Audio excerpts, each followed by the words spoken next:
يا أيها الذين آمنوا إذا قيل لكم تفسحوا في المجالس فافسحوا يفسح الله لكم وإذا قيل انشزوا فانشزوا يرفع الله الذين آمنوا منكم والذين أوتوا العلم درجات والله بما تعملون خبير. السلام عليكم ورحمة الله وبركاته. وعليكم السلام.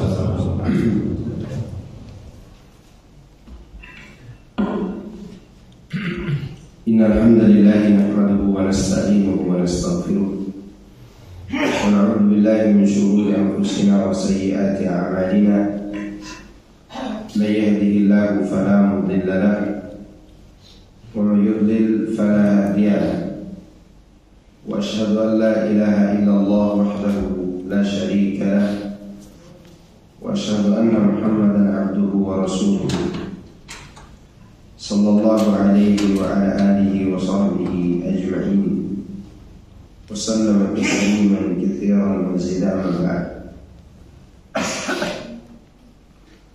Para jemaah sekalian, a'azzani Allah wa iyyakum. Alhamdulillah, kita bersyukur kepada Allah Subhanahu wa taala atas berbagai macam nikmat yang Allah berikan kepada kita semuanya.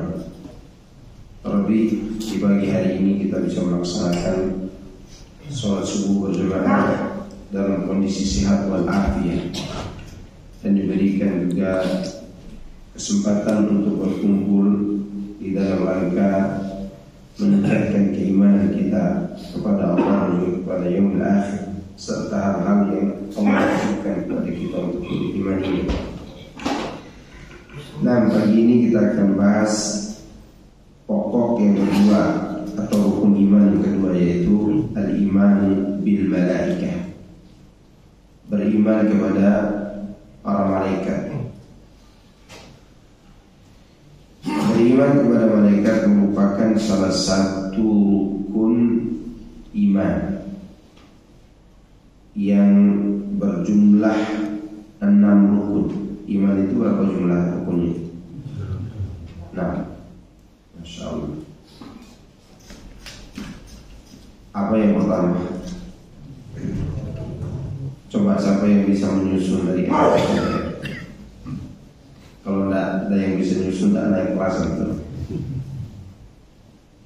Yang pertama iman kepada, yang kedua kepada malaikat, yang ketiga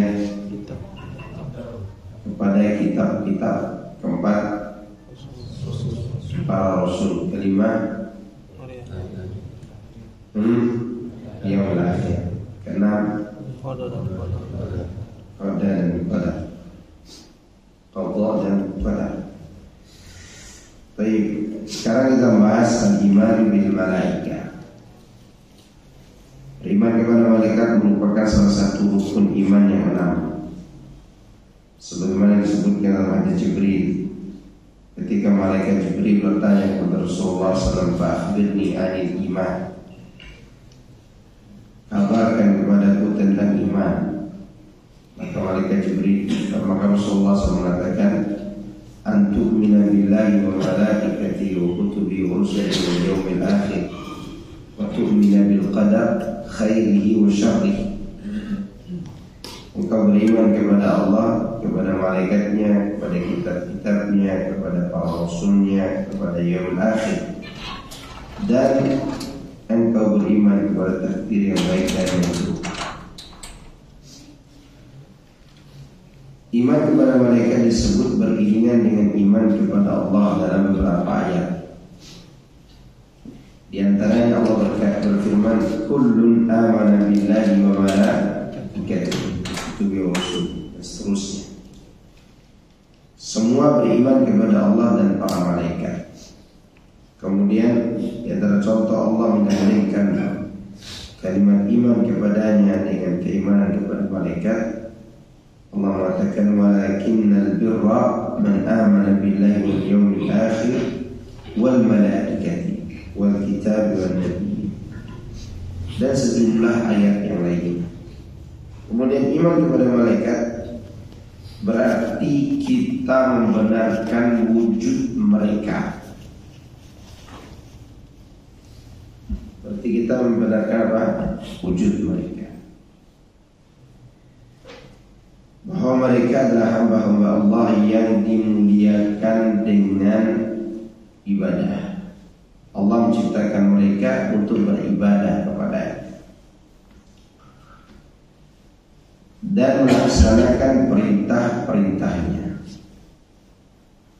serta beriman kepada nama-nama dan sifat-sifat mereka serta amal-amal mereka, sebagaimana tercantum di dalam ayat Al-Quran maupun Sunnah Rasulullah Sallallahu Alaihi Wasallam. Beriman kepada keutamaan dan kedudukan mereka di sisi Allah Subhanahu wa Ta'ala. Itu semua itu bersumberkan dari Al-Quran dan Sunnah. Dan tidak boleh berbicara tentang malaikat ini melebihi dalil. Tidak boleh berbicara tentang malaikat melebihi apa? Ad-dalil. Contoh mana melebihi dalil? Menerangkan bahwa malaikat itu laki-laki atau perempuan. Itu tidak boleh. Maka kalau ada yang bertanya, Ustaz, malaikat itu laki-laki atau perempuan? Maka pertanyaan tidak perlu dijawab, karena tidak pernah dijelaskan jenis kelamin malaikat. Ya. Oleh karena itu kita tidak perlu melampaui apa yang telah Allah jelaskan.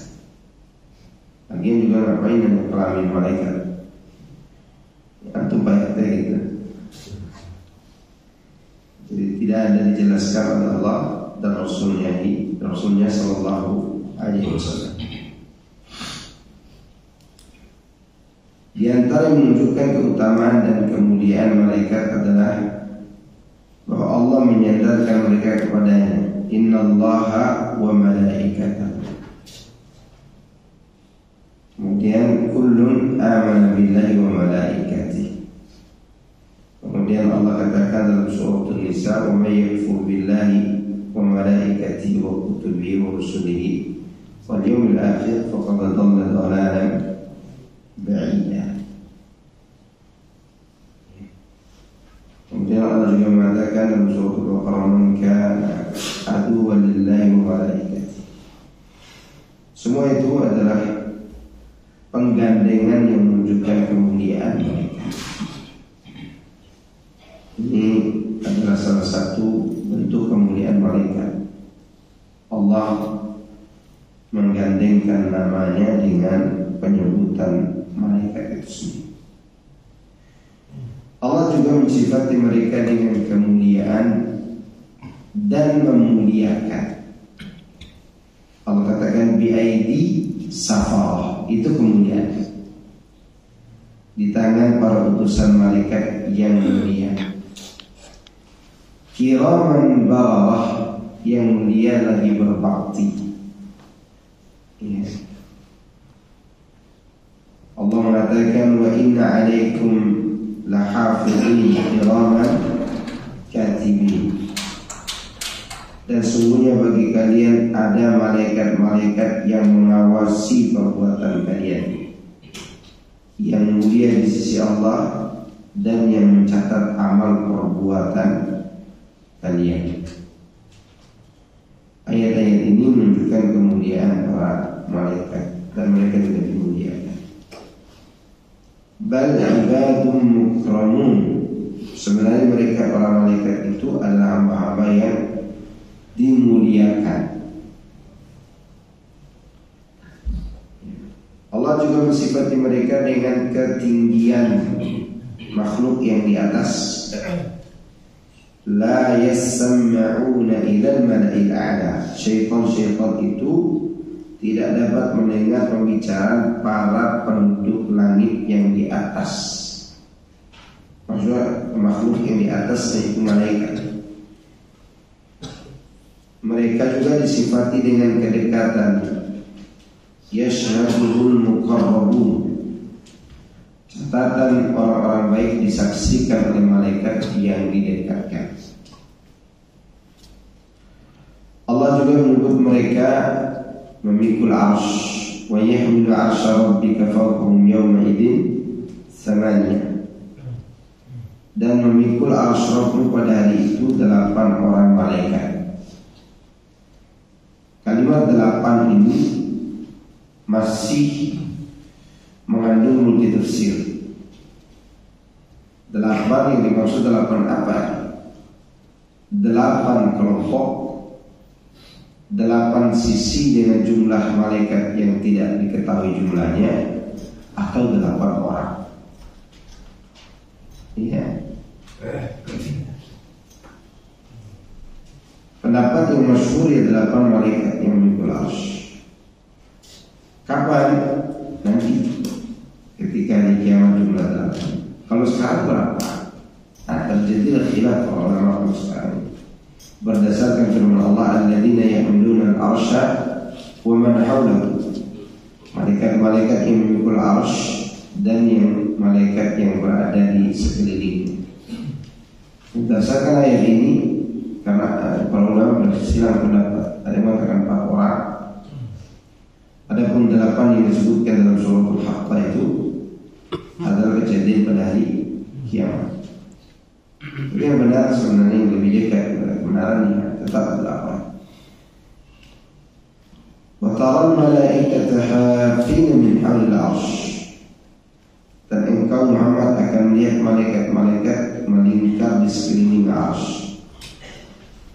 Jadi malaikat-malaikat itu melingkari arsy.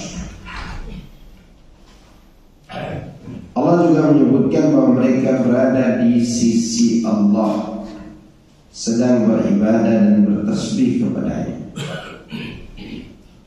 Allah berfirman, innal ladzina 'inda rabbika la yastakbirun an ibadatihi wa yusabbihunahu wa lahu yasjudun.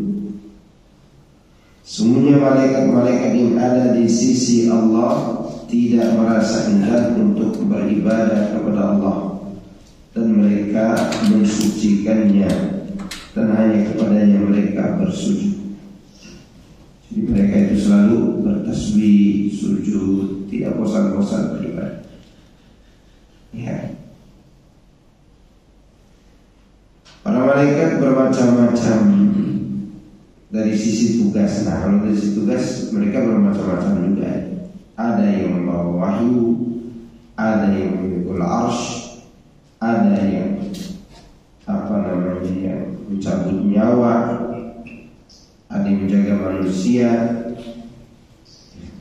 dan berbagai macam tugas yang diembankan kepada berbagai jenis malaikat, dan jumlah mereka sangat banyak.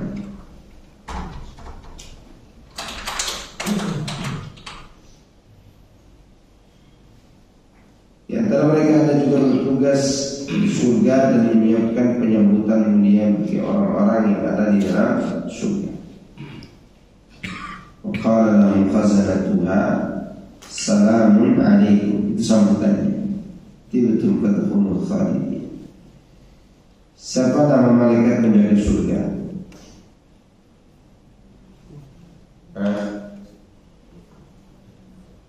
Siapa penjaga surga? Ridwan ada di sini.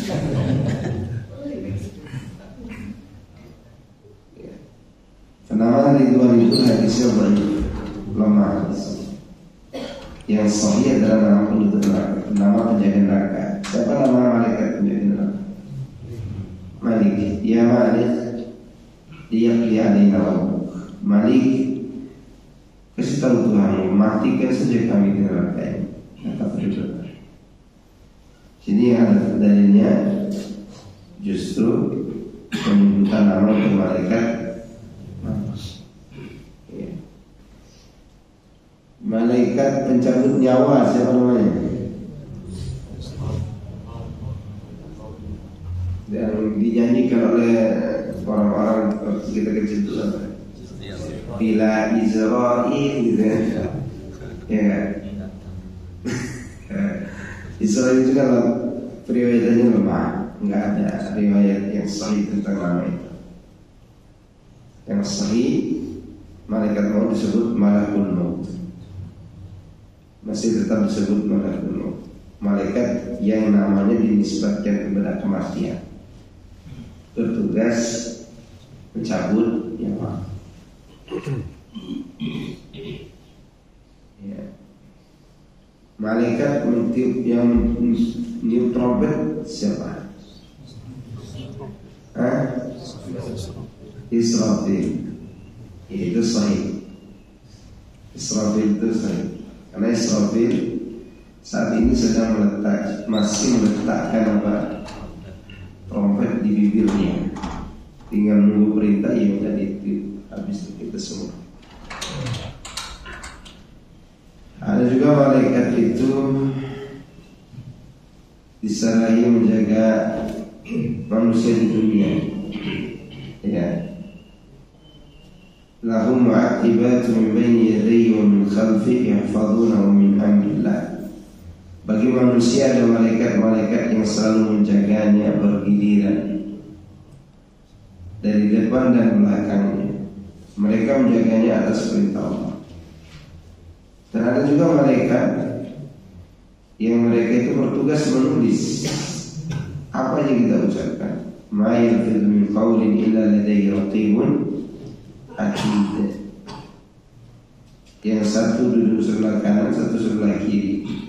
Tidak satu kata yang diucapkan oleh manusia melainkan ada di sisinya malaikat yang bertugas, yang selalu siap mencatat. Raqibun atid, mengawasi. Ya. Maka setiap hari kita diawasi oleh siapa? Seharusnya kita malu berbuat sesuatu, berbuat dosa, berbuat ini, karena ada pencatat di kalangan malaikat. Kita lagi sendirian di tengah malam, WA janda muda, itu dicatat malaikat. Hati-hati, karena sekarang ini ada sebagian, semoga tidak ada di sini, sebagian orang-orang yang sudah mengaji kadang menggoda orang di media sosial. Dan lucunya, si wanita yang menggoda itu lapor juga ke istrinya. Udahlah banyak godaan kerayuan dari laki-laki ini, dia kumpulkan ternyata si akhwat ini. Kemudian akhwat ini kirim lagi kepada istri si ikhwan ini. Udah hancur kapal. Terjadi pertengkaran. Hati-hati, di media sosial banyak orang cari sensasi. Dia kumpulkan kalimat-kalimat antum di WA nya. Nanti dia sebarkan itu karena dia juga butuh followers. Ya, itu saja sudah biar tidak terjadi. Bagaimana kalau di catatan malaikat, catatan akhwat yang memancing saja hancur kita. Apalagi catatan siapa? Malaikat. Itu catatan dikirim lagi ke istrinya. Maka HP saya ini tidak henti-hentinya dari curhatan hati para laki-laki dan perempuan. Sedangkan Allah mau curhat kemana? Ya. Nah itu dibongkar juga oleh Allah. Hati-hati kita berbuat seperti itu. Bahkan ada yang suka godain istri orang di media sosial. Sampai ada seorang ikhwan, istri keduanya digodain oleh ikhwan juga. Ya. Dan sekarang ikhwan itu sudah sakit stroke. Gara-gara si laki-laki para playboy visibly syaitan ini. Dan ini hati-hati kita. Ada malaikat yang mencatat. Bukan hanya malaikat kita, orang juga mencatat kata-kata kita. Dia memalukan. Ya. Kemudian Allah juga mengingatkan, wa inna alaikum lahafidhin kiraman katibin. Sungguhnya kalian mendapat malaikat-malaikat yang menjaga, mengawasi, yang mulia di sisi Allah dan yang mencatat amal perbuatan kalian. Ya. Semua dicatat. yata'aqabuna fikum malaikatun bil-laili wan-nahar. Nabi mengatakan malaikat malam dan malaikat siang datang bergantian di tengah-tengah kalian. Karena ada cerita malaikat yang turun di pagi nanti naik asar. Ya, yang sebagian naik, sebagian turun di waktu asar itu. Demikian juga setiap hari Allah mengutus malaikat untuk mencari majelis ilmu. Ketika mereka sudah menemukan majelis ilmu, mereka kembali kepada Allah Subhanahu wa taala lalu melaporkan kondisi orang-orang yang ada di dalamnya. Ya. Kalau mereka hanya sekedar datang tidak untuk untuk menuntut ilmu, misalnya dilaporkan juga. Sebagaimana hadis panjang yang saya pernah sampaikan tentang keutamaan menghadiri majelis ilmu. Sampai malaikat mengatakan, Ya Rabbi, inna fihi rajulan la ya'ti illa bi khair illa li hajati. Ya Allah, di tengah-tengah mereka itu ada sebagian orang yang datang bukan untuk menuntut ilmu, kecuali untuk hajat saja, ada kebutuhan. Mungkin dia menuntut temannya untuk berdagang, atau dia sekedar datang ke majelis yang Ustaz, yang ganteng apa ganteng. Hanya sekedar itu dia datang. Itu dilaporkan juga oleh siapa? Malaikat. Apa kata Allah? Humul julasa la yashqa ma'ahum jalisun. Mereka itu orang-orang yang bermajelis yang tidak rugi orang dulu bersama mereka. Nah, itu dilapor oleh siapa? Malaikat.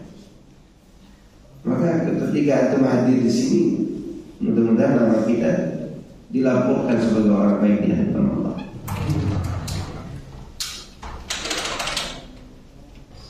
Seorang diiringi malaikat yang menjaganya dari hal-hal yang mengganggunya. Jadi kita ini tidak ada yang mengganggu kita. Ada malaikat yang menjaga.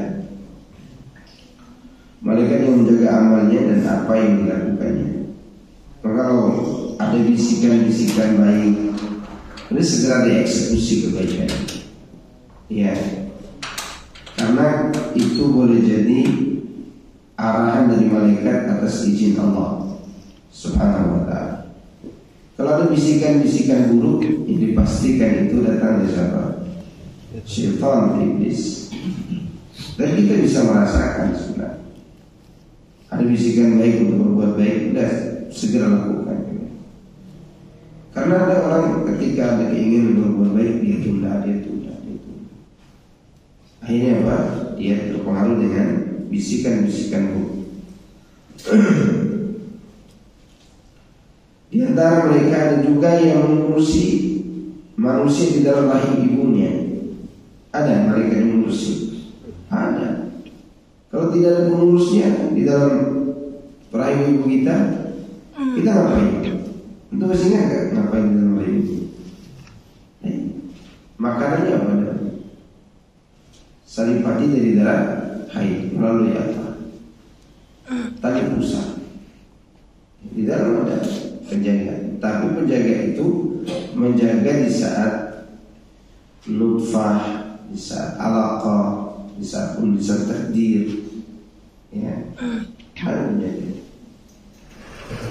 Inna ahadakum yujma'u khalquhu fi batni ummihi 40 yawman nutfah.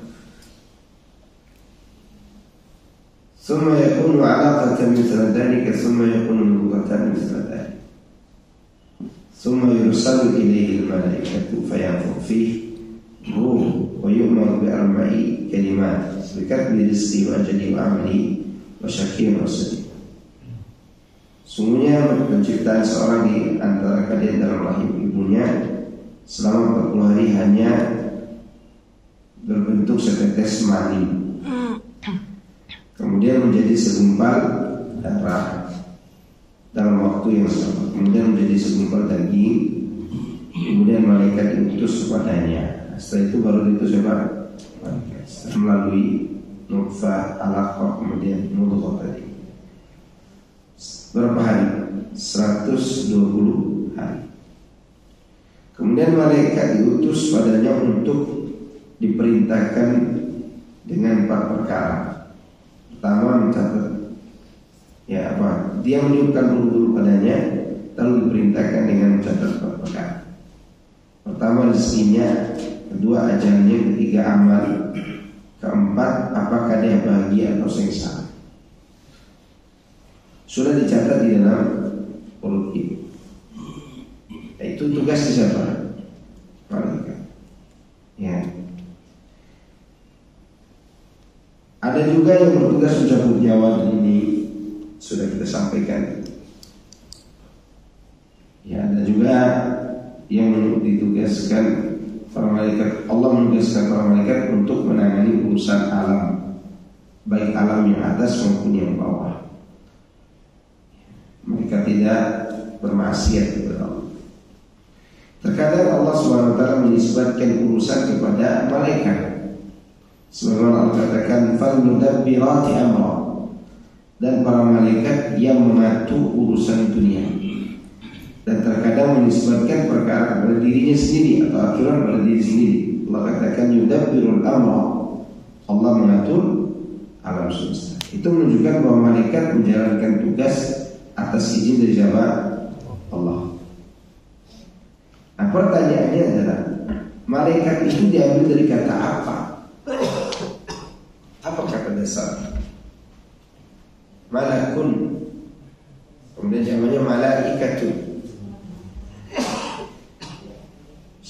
Diambil dari kata apa?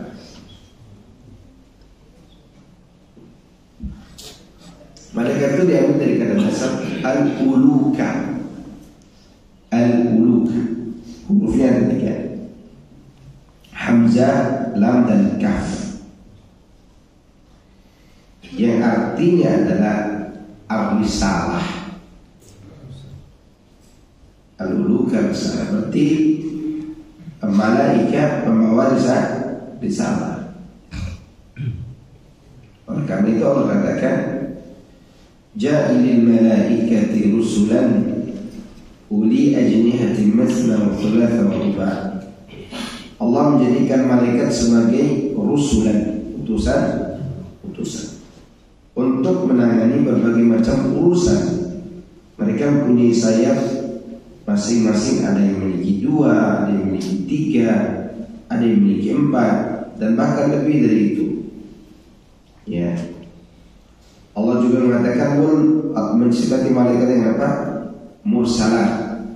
Wal mursalati urfa. Demi malaikat-malaikat yang diutus untuk kebaikan. Nah, itu menunjukkan bahwa malaikat artinya diambil dari kata dasar al-uluka, yang artinya ar-risalah.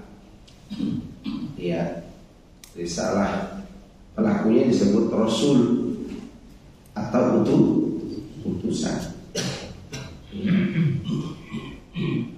Mereka adalah utusan-utusan Allah dalam melaksanakan perintah dan karunia-Nya. Ya, mereka adalah utusan-utusan Allah untuk melaksanakan perintah yang bersifat kauniyah. Kauniyah itu takdir, yang dengannya Dia mengatur langit dan bumi. Mereka adalah utusan-utusan Allah yang melaksanakan perintah-perintah yang bersifat keagamaan juga, yang turun kepada para utusannya dari kalangan manusia.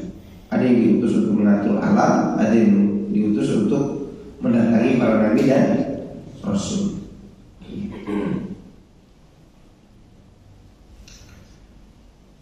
Malaikat yang paling agung adalah malaikat siapa? Jibril. Malaikat yang terpercaya membawa wahyu. Dan malaikat ini tidak dipercayai oleh orang-orang Yahudi, tidak dipercayai juga oleh orang-orang Syiah. Orang Syiah itu mengatakan malaikat Jibril keliru membawa wahyu. Seharusnya wahyu dibawa kepada Ali bin Abi Thalib, kenapa dibawa kepada Muhammad, kata orang Syiah di dalam kitab-kitab komentar mereka. Dan kitab yang berbicara tentang itu tidak dicatat, tidak dicetak oleh orang Syiah. Tapi ada yang semangat mencetaknya dan dicela oleh ulama besar mereka. Kenapa dicetak buku yang berkaitan dengan? Nanti ketahuan sesat kita. Tahu juga disesatnya. Dia mereka mengatakan malaikat Jibril itu salah bawa. Tapi ada di Indonesia orang Syiah sangat percaya. Seperti Habib Hussein Ja'far, termasuk orang-orang itu. Yang dia sampaikan di media sosial itu adalah kitab dakwah. Jadi orang Syiah itu seperti kita orang Ahlussunnah wal Jamaah punya dua kitab, kitab monumental dan kitab dakwah. Yang disampaikan oleh Ja'far itu, yaitu ya kitab dakwahnya. Maka tidak ada yang aneh-aneh kan, karena berkaitan dengan akhlak. Sampai akhlak pendeta pun ditiru sama dia. Yang benar, mereka itu memiliki kitab monumental. Di antara isi kitab itu, di antara kitabnya adalah Faslul Khitab fi Tahrifi Kalam bil Athar. Mereka membuat sebuah kitab finish bahwa Al-Quran di tangan kaum muslim ini sudah diubah. Maka di antara isi kitab itu berubahnya Quran itu karena salah alamat. Mereka tidak sanggup mencela para sahabat. Jibril juga kena celaan dari orang Syiah alaihissalam. Malaikat Jibril, mereka terpercaya. Kalau malaikat Jibril itu tidak amanah, siapa yang salah? Malaikat Jibril tak amanah, siapa yang salah? Allah yang memilihnya. Bisa-bisanya Allah salah memilih malaikat Jibril, seperti antum salah memilih kepala daerah. Malaikat Jibril alaihissalam, dia malaikat yang dipercaya di sisi Allah Subhanahu wa ta'ala.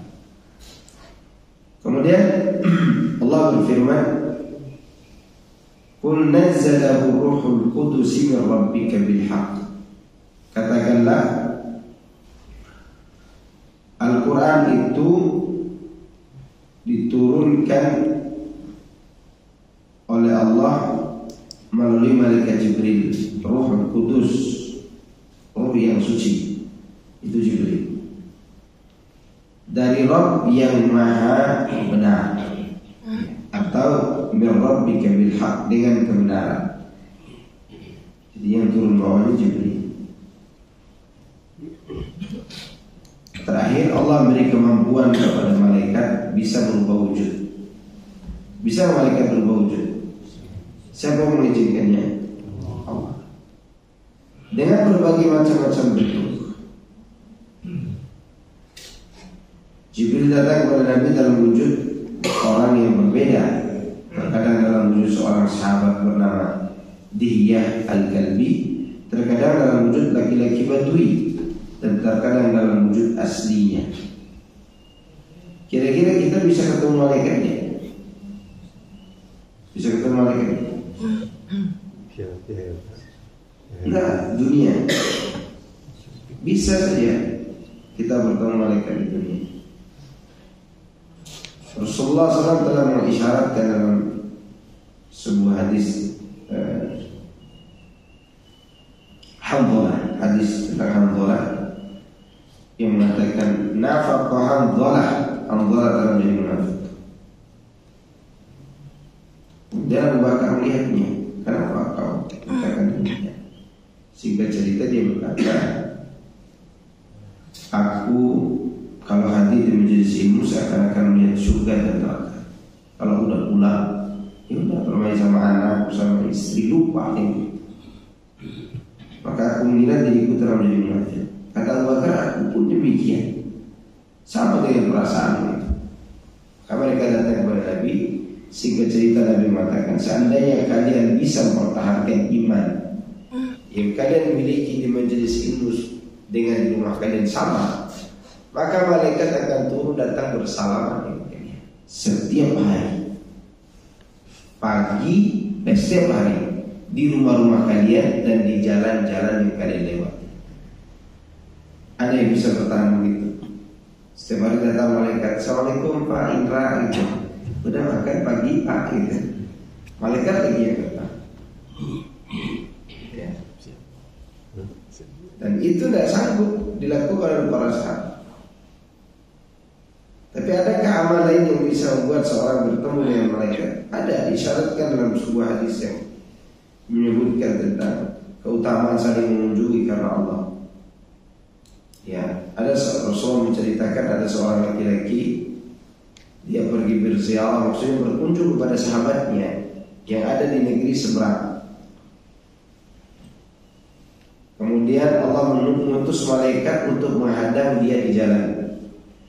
Malaikat itu berkata kepada orang tersebut, "Aina turidu? Kemana kau mau pergi?" Dia mengatakan, "Aku mau berziarah ke saudaraku di negeri itu." Kemudian malaikat itu bertanya, "Apakah kau mencari keuntungan di sana?" "Tidak, kecuali aku ke sana disebabkan aku mencintainya karena Allah." Tidak ada keuntungan duniawi. Kata kita mau pergi kemana gitu, kita pikirkan ada keuntungan. Minimal kita pikirkan rugi lah, rugi ongkos, ya kan? Begitu hamba ini mengatakan demikian, malaikat berkata, "Sungguhnya Allah mencintaimu sebagaimana engkau mencintai sahabatmu karena sungguhnya ini malaikat yang diutus oleh Allah, dan Allah mencintai dirimu seperti engkau mencintai saudaramu karena Allah." Siapa yang datang? Malaikat. Siapa yang pergi tadi? Seorang nabi? Enggak. Dia manusia biasa juga yang kita, dari kalangan Bani Israel. Bahkan ada seorang yang hidup di zaman kita ini pernah bercerita ke beberapa ustaz kita, dan ustaz-ustaz menasihati, "Kau jangan cerita kepada orang awam, karena boleh jadi itu karamah yang jadi ujian diri." Orang bapak-bapak, saya pernah jalan sama dia umur 60 tahun lebih waktu itu. 2017 itu mungkin udah 62. Tapi wajah orang ini betul-betul wajah orang yang taat beribadah. Ya, kalau ketemu orang dia kasih uang, puasa sunnah, tahajud. Karena kami berjalan berdua itu, anak bangun tahajud, dia udah selesai sholat. Anak tidur, dia belum tidur malam. Dikit aja orang, tapi sehat. Dan dia yang sopirin mobil. Dari sini ke Lampung, dari Lampung ke sini, terus dia sopirin mobil. Betul-betul baik. Nah, di antara cerita dia yang pernah diceritakan kepada ustaz-ustaz, dan dia juga cerita langsung, ada sebuah kejadian Ustaz, bukan sekali itu 2 kali. Saya sering mengalaminya, kata dia. Pondok pesantren saya di Lampung itu mau dibakar orang malam itu. Kalau jam 3 malam saya tidak ada di sana, habis selesai urusan. Sedangkan yang nelpon ini, sedangkan waktu itu saya di Jakarta. Ya menjelang jam 3 lah, jam 2 lewat saya di Jakarta. Bingung mau pulang pakai apa? Pesawat? Tidak mungkin kan? Mau dia di Kalianda, bukan di Bandar Lampung. Dari Bandar Lampung ke tempat dia sama dengan dari Merak ke, atau sama dari Jakarta ke tempat dia. Ya udah, malam itu tiba-tiba depan tempat dia minat ada bis yang ramai orang. Jemput dia, "Pak, naik sini Pak." Itu ramai orang di bis. Jadi ramai, betul-betul ramai orang di bis. Kayak biasa orang itu di bis, kayak ada penumpang gitu. Dia duduk, dia tidak sadar duduk di atas bis. Bis ini tiba-tiba datang jam segitu kan, depan tiga, diantar sampai ke dalam, sampai pondok pesantren. Itu jalan untuk masuk pondok pesantren itu ya lumayan berkerikil, tidak ada. Tahu sendiri Lampung kan, banyak jalan yang rusak. Jadi dia ke sana dari jalan raya sampai ke dalam itu 15 kilo sih itu ke dalam, dan jalannya ya gak kayak gitu. Cukup 2 mobil kecil, bis tidak mungkin masuk ke sana. Diantar sampai situ. Setelah bis itu pergi baru dia sadar bahwa ada kejadian aneh di sana. Dan sampai di sana pondoknya masih aman. Ini dia ada di sana. Jam 3 malam seperti ini direncanakan sampai di sana. Ada kejadian di zaman ini ada. Jadi itu pelakunya. Tapi bahayanya orang kayak gini, kalau terus menerus dia tidak jaga diri dari ujub, ya dia jatuh dalam ujub. Makanya banyak juga orang-orang yang dapat karomah itu kena ujub. Makanya dinasihati oleh Ustaz, termasuk ustaz-ustaz kita yang udah wafat sebagai ustaz-ustaz besar kita, menasihati dia, antum jangan cerita ke orang awam. Nanti kalau ente mati, kuburan itu dikeramati orang. Dan itu tidak menutup kemungkinan antum lagi baca Quran di rumah, datang malaikat dalam wujud yang antum tidak kenal. Bila antum lagi baca Quran, tercium bau wangi itu. Tidak pernah beli bau wangi seperti ini. Ternyata istri baru beli minyak wangi. Boleh jadi yang aneh-aneh itu adalah apa yang Allah inginkan dan Allah izinkan. Tidak ada yang tahu. Berapa banyak orang-orang yang subhanallah ditampakkan langsung malaikat di hadapannya meskipun dia bukan seorang nabi dan rasul. Baik, ini diantara keimanan kita, malaikat itu ada dengan berbagai penjelasan tadi. Insyaallah besok lusa pekan depan kita bahas iman kita. Oh iya, pekan depan libur dulu mana? Ansafal pekan depan. Iya, apa tanggal? Oh, pas berangkat, tidak bisa. Baik, sekira cukup ya. Subhanallah ya. Ada yang bertanya? Saya akan bertanya.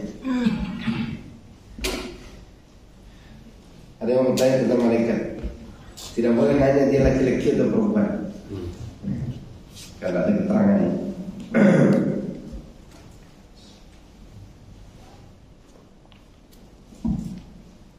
Doa suruh tak? Belum, itu masih setengah. Oke, ada yang bertanya.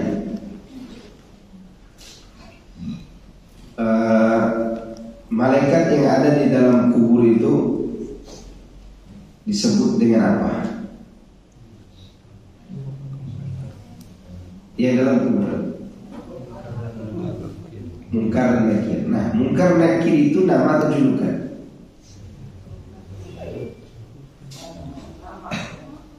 Nama. Siapa yang kasih nama? Munkar Nakir itu bukan nama atau julukan. Yuqalu lahuma, yuqalu li ahadihima munkarun wal akhar nakir. Apa tugas kedua malaikat?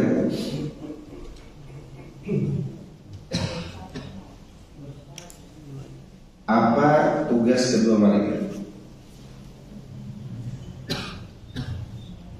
Tugasnya adalah untuk menegakkan fitnatul kubur. Untuk menegakkan apa? Fitnatul kubur. Apa fitnah kubur? Pertanyaan itu disebut dengan fitnatul kubur. Semua orang kena fitnah kubur. Itu pertanyaan di dalam kubur. Kecuali orang yang mati syahid ketika menjaga perbatasan kaum muslim. Ya. Kemudian malaikat itu apa saja yang antum tahu tentang ciri-ciri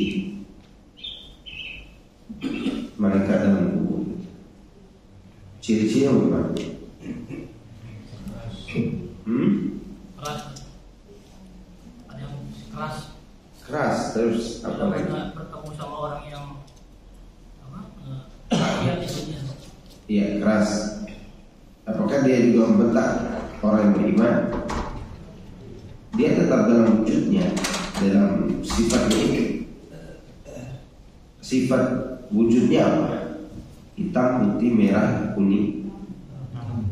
Hitam apa? Hitam itu kan ada bermacam-macam. Hitam kebiru-biruan. Aswadani, azraqani. Ada yang mengartikan aswadani itu kulitnya, azraqani itu matanya. Jadi kulitnya hitam legam, matanya biru. Ada yang mengartikan hitam yang ke arah biru. Ya, hitam legam itu. Itu malaikat dalam kubur. Sebagaimana disebutkan dalam riwayat Al-Imam Tabrani. Apa sih pertanyaannya? 3 pertanyaan. Ada lagi pertanyaan ini? Apa ilmu? Itu pertanyaan buat siapa? Untuk orang belajar. Ada orang kafir tidak ditanya wa ma ilmuka. Orang munafik tidak ditanya wa ma ilmuka. Yang ditanya itu adalah orang yang beriman yang belajar. Setelah dia bisa menjawab 3 pertanyaan.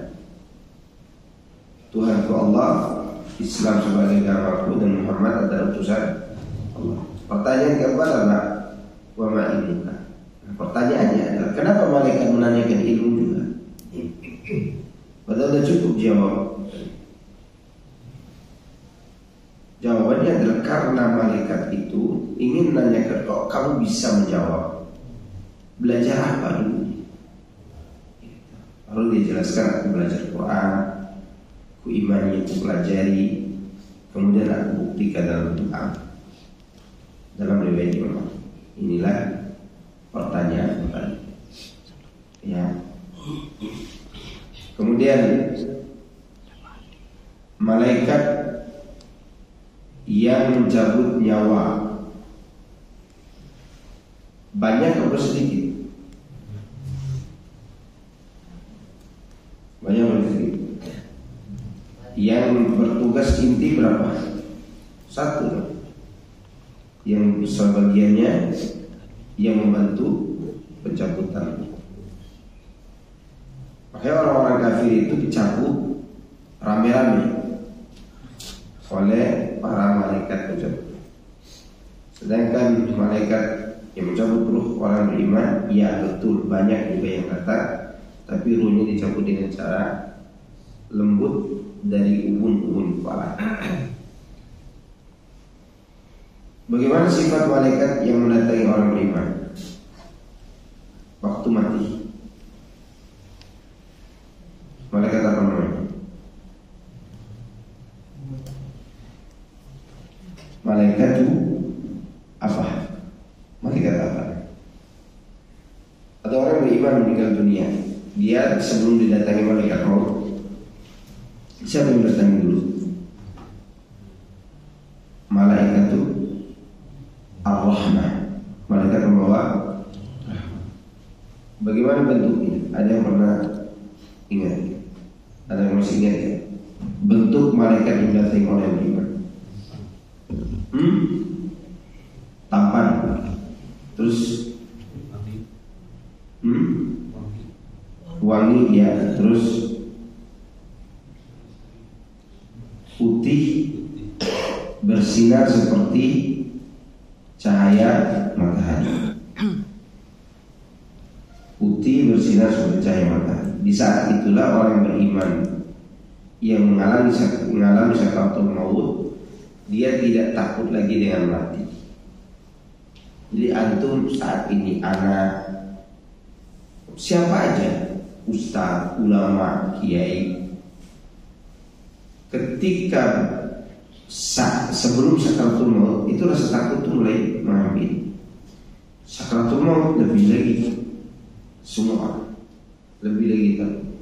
Begitu muncul malaikat yang disebutkan tadi, maka saat itulah dia meminta agar segera mati. Sebelum itu tidak ada yang meminta mati. Ada yang meminta mati sekarang? Mungkin yang baru putus pacar, gitu. Tidak ada. Orang yang mengatakan istriku, aku mencintaimu sehidup semati. Begitu istrinya mati, mau mati di goncengan sini. Nah, tidak ada orang mati. Tapi kapan orang itu minta mati? Kan ada sebutkan seorang mukmin ketika mati, dia merindu bertemu dengan Allah. Itu setelah datang malaikat tadi. Sebelum itu tetap sama aja, tidak mau mati. Ya, sama aja. Begitu malaikat rahmat datang, minta segera dicabut ruhnya. Itu maka datang malaikat maut. Sedangkan malaikat yang datang kepada orang kafir, malaikat apa namanya? Adab, malaikat membawa adab. Yang wajahnya hitam bergambar bau busuk, membawa kain kafan yang bau dari neraka kafan, membawa kain kafan yang bau dari mana? Dari neraka. Hitam bergambar habis. Maka ketika ruh itu Ketika orang kafir itu melihat malaikat tersebut, tambah hancur pula kehidupan. Sakratul maut begitu beratnya, diberatkan lagi dengan kehadiran malaikat itu. Begitu malaikat maut datang, keluar ke wahyu ruh yang busuk. Apa dia lakukan? Ruh itu berpencar di seluruh tubuh. Makanya dicabik-cabik, dipukul-pukul wajah dan punggungnya agar ruh itu keluar. Itu malaikat yang bertugas, malaikat pembawa azab. Artinya bagaimana beratnya orang kafir. Maka Rasulullah SAW pernah bertanya kepada ibunya dalam satu riwayat.